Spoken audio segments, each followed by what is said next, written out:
In the bustling heart of Ajagunal, Lagos, where the streets hum with the sound of Danfo buses, hawkers' voices, and children's laughter tangle with hardship, a boy named Obinna Okoro carried a name heavy with pain and hope. To the world around him, he was just another boy in torn sandals, navigating alleyways littered with struggles. But behind his quiet eyes was a soul that refused to let his past determine who he would become. Obinna's earliest memories were of sirens and silence. When he was 7, his father, a commercial bus driver, was wrongfully arrested during a police raid and never came back. His mother, Nkechi, worked long hours frying puff-puff in Accra near Boundary Market, her palms marked with burns, her back hunched but her spirit unbroken. She had dreams once of running a proper restaurant, but life hadn't played fair. She often told Obinna, "My son, we may be from the gutter, but the gutter is not in our blood."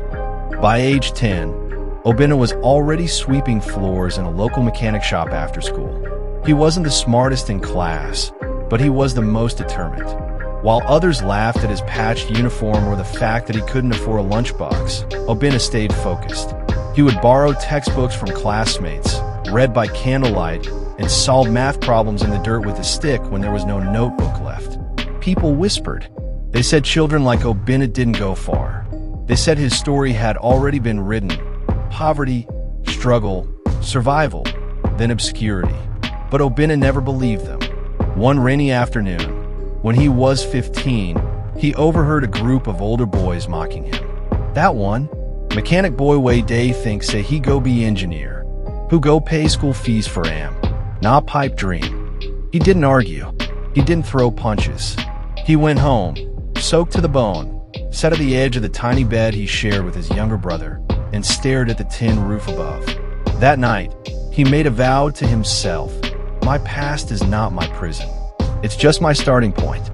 The real turning point came when a university lecturer named Dr. Hassan brought his broken-down car to the mechanic shop. Obinna, now 17, diagnosed the issue faster than a lead mechanic could. He not only repaired the vehicle, but explained the problem in such a clear and logical way that Dr. Hassan was taken aback. "You seem sharp," Dr. Hassan said, wiping grease off his hands. "Where did you learn all this?" Obinna smiled shyly.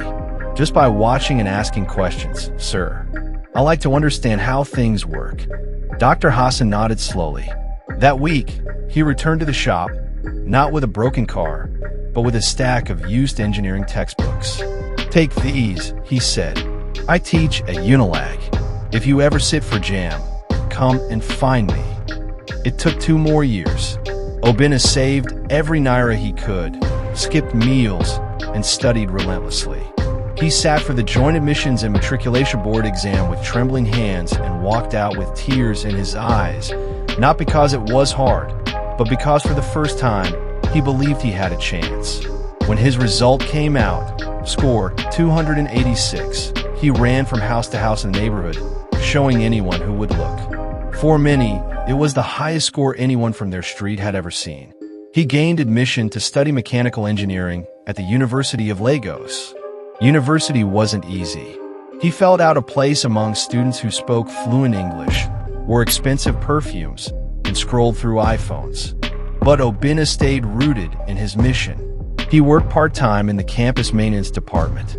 He collected plastic bottles to sell. And he kept showing up, every lecture, every lab, every test.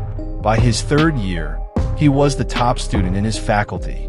He earned a scholarship from a local tech company and used the stipend to rent a tiny 1-room apartment so his mother could stop working long hours. He bought her a small fridge and a new frying pan. During his final year, Obinna designed an affordable, solar-powered water purification device for rural communities. His project caught the attention of an international NGO. A year later, that design was implemented in 5 villages across Ogun State. He graduated with first-class honors. At his convocation, Dr. Hassan sat in the front row, tears streaming down his cheeks. Nkechi, Obinna's mother, clutched her wrapper and whispered, "I told you, Obinna, the gutter is not in our blood."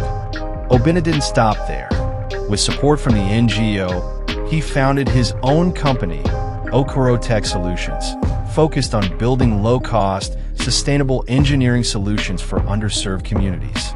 By the age of 27, he had employed 35 people, trained dozens of interns from slums like the one he grew up in, and returned to Ajagunal to build a tech resource center where children could learn coding, robotics, and renewable energy principles. People who once mocked him now pointed him out to their sons and daughters. That one, that's Obina. He grew up here. Same gutter as us. But look at him now. And Obina, every time he visited home, still greeted everyone by name, still helped his mother in the kitchen, and still remembered the vow he made as a boy in wet clothes staring at the roof. My past is not my prison. It's just my starting point. Because his past didn't predict his future. He did.